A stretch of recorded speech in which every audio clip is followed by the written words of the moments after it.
It was supposed to be a normal night on Jimmy Fallon's show. The music pulsed through the NBC studio as the red live sign glowed above the stage. The band played loud and joyful while the audience rose to their feet, buzzing with anticipation. Jimmy Fallon appeared at center stage, bouncing with his usual energy. "Let's go, people! Tonight is special," he shouted over the music. "We've got a legend with us, one of the most beloved actors on the planet. Ladies and gentlemen, Robert Downey Jr." The crowd exploded with screams and applause. But when Robert emerged from the wings, something was different. His steps were slow and steady. He wore a black suit without a tie, and beneath the open collar hung a silver crucifix that caught the studio lights.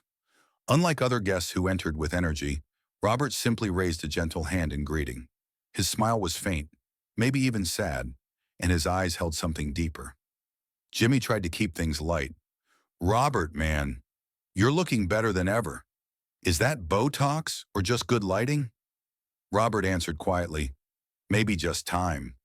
When Jimmy joked about his suit looking like Tony Stark in recovery, Robert said, "Sometimes we put down the armor, but the weight stays."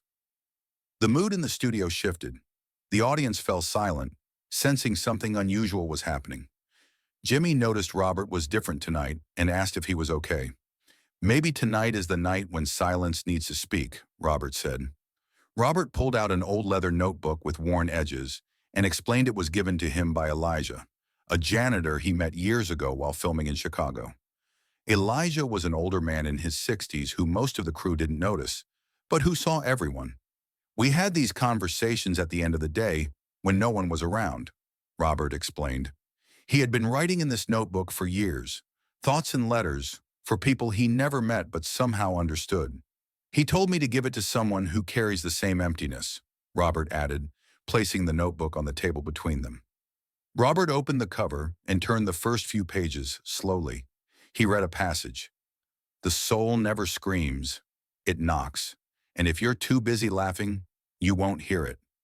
Jimmy blinked, a strange discomfort flashing across his face. Robert turned another page and read, "The world's full of people laughing because they're terrified of their own echo." Jimmy exhaled sharply. "That hits hard. Maybe because I spend my life making people laugh." "Sometimes we laugh to keep from listening," Robert said gently.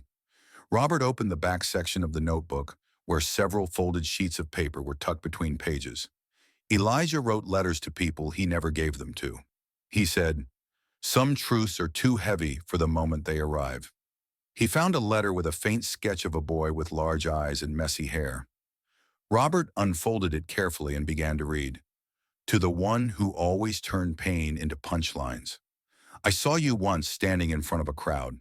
They laughed so easily. You smiled, but your eyes didn't. You made them forget the weight, but I could see yours. I saw the boy who sat outside the hospital room, too afraid to go in. I saw the son who made jokes in the hallway, so the nurses wouldn't see him cry." Jimmy's expression changed completely. His hand gripped the edge of his chair as Robert continued reading. "You blamed yourself, didn't you?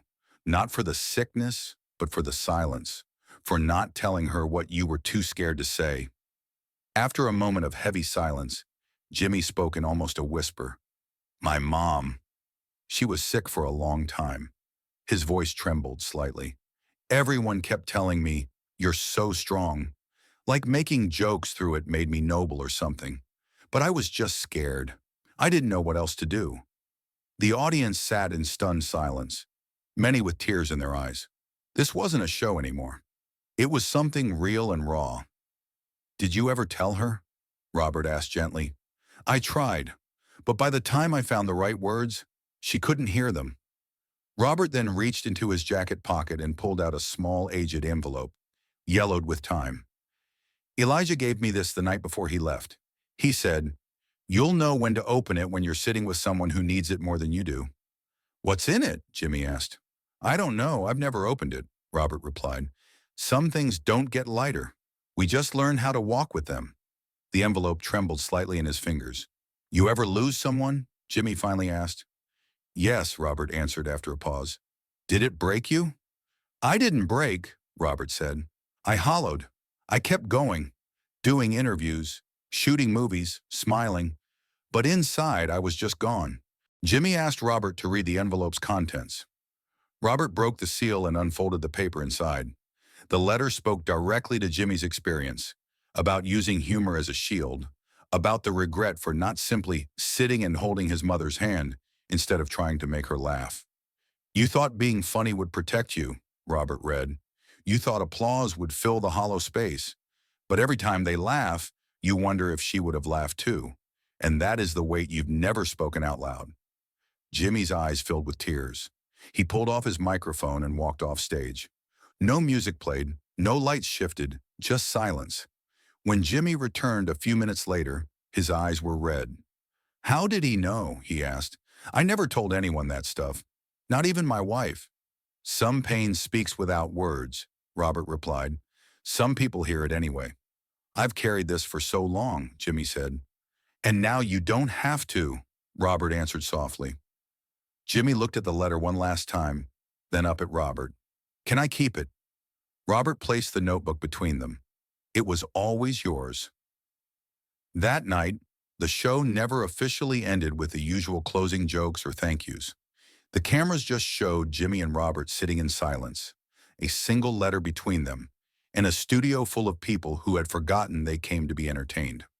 In the days that followed, the internet didn't know how to label what had happened.